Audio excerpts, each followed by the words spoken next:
Good morning students.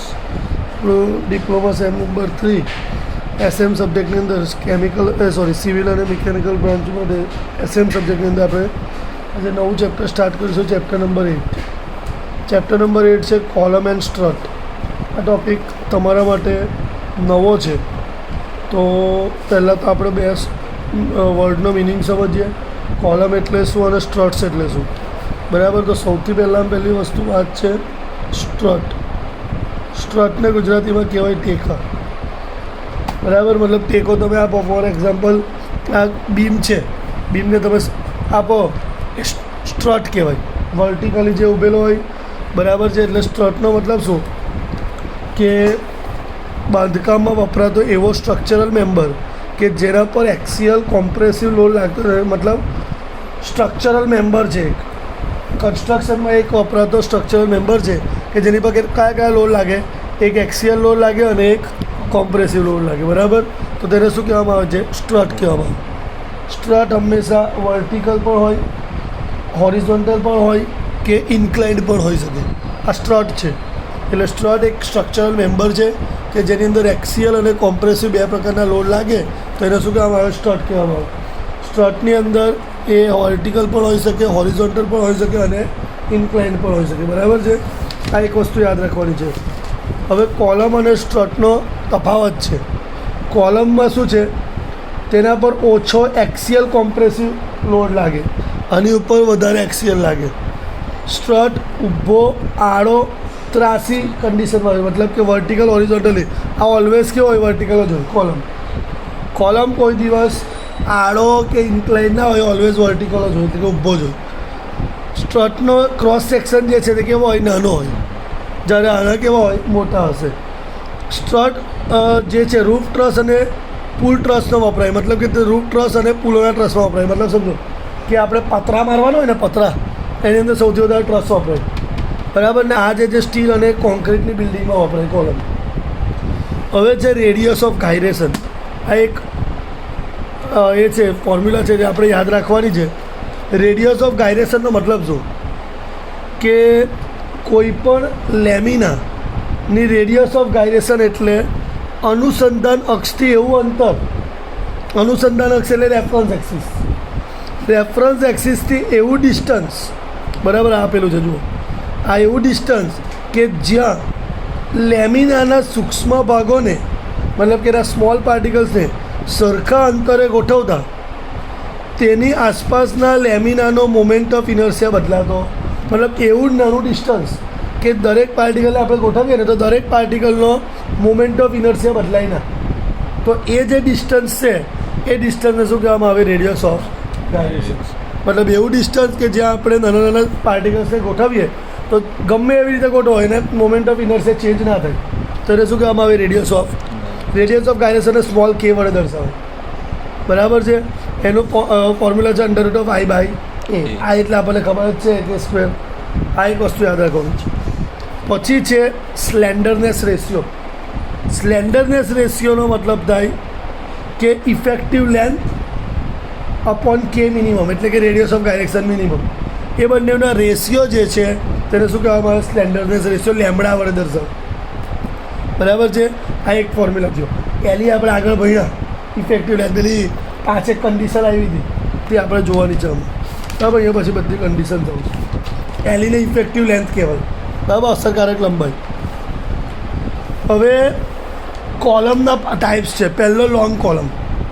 કોઈપણ કોલમની લંબાઈ તેના આર્ચેજના માપની સરખામણીમાં ખૂબ વધારે હોય. મતલબ કે એની લેન્થ જે છે એના ક્રોસ સેક્શનની કમ્પેરિઝનમાં બહુ લાંબી હોય તો એને લાંબો કોલમ કહેવાય. જો ટૂંકી હોય એટલે એના માટે LE/D કેટલો હોય? Greater than equal to 15. એક માર્કમાં પૂછાય છે. LE/D ઓલવેઝ કેવું હોવું જોઈએ? Greater than or equal to 15. એટલે 15 અથવા 15 કરતાં મોટું, તો એને શું કહેવાય? લોંગ કોલમ, બરાબર છે. અથવા MS નો કોલમ હોય તો LE/K મિનિમમ કેટલો હોવું જોઈએ? 80 અથવા 80 કરતાં વધારે. આ બે યાદ રાખવાનું છે. શોર્ટ કોલમની વાત કરીએ તો આ ખૂબ વધારે હતો, એની જગ્યાએ ખૂબ શું આવશે? ઓછો, ક્લેસ હશે. એટલે આ greater than or equal to હતું, એમાં ઓનલી લેસ ધેન આવશે. અને પેલું બી greater than or equal to હતું, આમાં ઓનલી લેસ ધેન. આ બે વસ્તુ યાદ રાખવાની છે, બરાબર છે. હવે છે બીજો ક્રોસિંગ લોડ અને ક્રિપલિંગ લોડ. બે લોડ આવે. ક્રોસ એટલે એકદમ ક્રોસ કરવો, ક્રિપલિંગનો મતલબ અલગ થશે. જો હું સમજાવું, ટૂંકા કોલમ એટલે કે શોર્ટ કોલમ જે હોય એના ઉપર એક્સિયલ કોમ્પ્રેસિવ ફોર્સ આપણે વધારીએ તેમાં કોમ્પ્રેસિવ સ્ટ્રેસ અને સ્ટ્રેનનું મૂલ્ય વધે. સમજી લો કે શોર્ટ કોલમ છે એની ઉપર હું એક્સિયલ કોમ્પ્રેસિવ ફોર્સ લગાડું ને એને ઇન્ક્રીઝ કરું છું. જેવું ઇન્ક્રીઝ કરીશ એટલે એનો સ્ટ્રેસ અને સ્ટ્રેન શું થશે? વધશે. અને જે કોમ્પ્રેસિવ ફોર્સને કોલમ ક્રોસ થઈને તૂટે, આમ બધો પાવડર થઈને પછી તૂટી જાય તો એને કયો લોડ કહેવાય? ક્રોસિંગ. તમારા ઘરની અંદર લાકડાનું કે લાકડાની એક સમજી લો કે એક લાકડું છે અંદર, હવે ઉધઈ આવી જાય એટલે શું થાય? એ ભૂકા જેવું થાય અને પછી તૂટી જાય. તેવી રીતે કોલમમાં પણ ક્રોસ થઈને પછી તૂટે તો એને કયો લોડ કહેવાય? અને કોમ્પ્રેસિવ લોડને કારણે જ. બરાબર. ક્રિપલિંગ લોડ એ લોંગ કોલમ પર થાય. એક્સિયલ કોમ્પ્રેસિવ વધારે કોમ્પ્રેસિવ સ્ટ્રેસનું મૂલ્ય વધે અને આ કોમ્પ્રેસિવ સ્ટ્રેસ થઈને આમાં હું કીધું છે અમુક કોમ્પ્રેસિવ ફોર્સ પછી કોલમ બેન્ડ થવાની શરૂઆત અને ત્યાર પછી એ બેન્ડિંગમાંથી તૂટે. એટલે જો આવું છે, આ હું હમણાં પહેલાં ક્રોસિંગની વાત કરું કે આ શોર્ટ કોલમ છે, આની ઉપર હું લોડ લગાવું તો આવું થશે, આમ દબાશે, દબાઈને ભૂક્કો થઈને તૂટી જાય તો એ કયો? ક્રોસિંગ. પણ હું આની ઉપર દબાવું તો એ આમ વળી જાય. આવો હોય ને તો આવો થઈ જાય. આમ સીધો છે, અહીં આમ હવે અને અહીંયા હું લોડ લગાવું એટલે આમ થઈ જાય. બરાબર. જુઓ દેખાય છે આ બેન્ડ થયો અને અહીંથી જ તૂટી જાય તો એને કયો લોડ કહેવાય? ક્રિપલિંગ લોડ કહેવાય. બરાબર. ક્રિપલિંગ લોડ માટે most important formula Euler's formula, π² EI/LE². E એટલે મોડ્યુલસ ઓફ ઇલાસ્ટિસિટી, I એટલે મોમેન્ટ ઓફ ઇનર્શિયા, LE એટલે ઇફેક્ટિવ લેન્થ. બરાબર છે. અને PE એટલે Euler's crippling load. Euler's crippling load. બરાબર છે. એટલે આ ડેફિનેશન્સ યાદ રાખવાની છે. અને LEની માટેની કન્ડિશન્સ છે. હવે એકદમ ધ્યાનથી જોજો. પહેલી condition, both end are hinged. Hinge એટલે લટકાવવું. Both end are hinge. તે વખતે LE કેવો હોય? LE = L. આ કન્ડિશન તમને આપેલી હશે, આ 2 માર્કમાં પૂછાય કે બોથ એન્ડ આર હિન્જડ. તો આ ફિગર તો રહીને આ ફોર્મ્યુલા લખવાનું.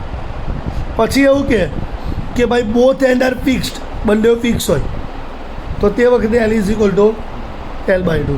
One and fixed and other hinge એટલે એક ફિક્સ હોય અને બીજો હિન્જ હોય તો LE = L/2. એક ફિક્સ અને બીજો ફ્રી હોય તો LE = 2IC. બરાબર છે. તો આટલી વસ્તુ તમારે આજે પહેલાં જોઈ લો. હવે કાલે એની એઝમ્પશન છે, એક ડેરિવેશન છે, 2 ડેરિવેશન છે કાલે, પછી એને દાખલો. બરાબર. આજે આટલું કમ્પ્લીટ કરવાનું છે. આ LEની ખાસ વસ્તુ યાદ રાખજો, મોસ્ટ ઇમ્પોર્ટન્ટ છે. બરાબર. આ તમારે 2 માર્કની અંદર બી આવશે અને આનો ઉપયોગ દાખલામાં 100% થશે. કેટલા ફોર્મ્યુલા થયા? પહેલો ફોર્મ્યુલા તમારો radius of gyration, slenderness ratio 2, Euler's crippling load 3. આ 3 અને 1, 2, 3 અને 4, 7 ફોર્મ્યુલા થયા. બરાબર છે. આટલું આજે કમ્પ્લીટ કરી દો, બાકીનું કાલે કરીશ. ઓકે.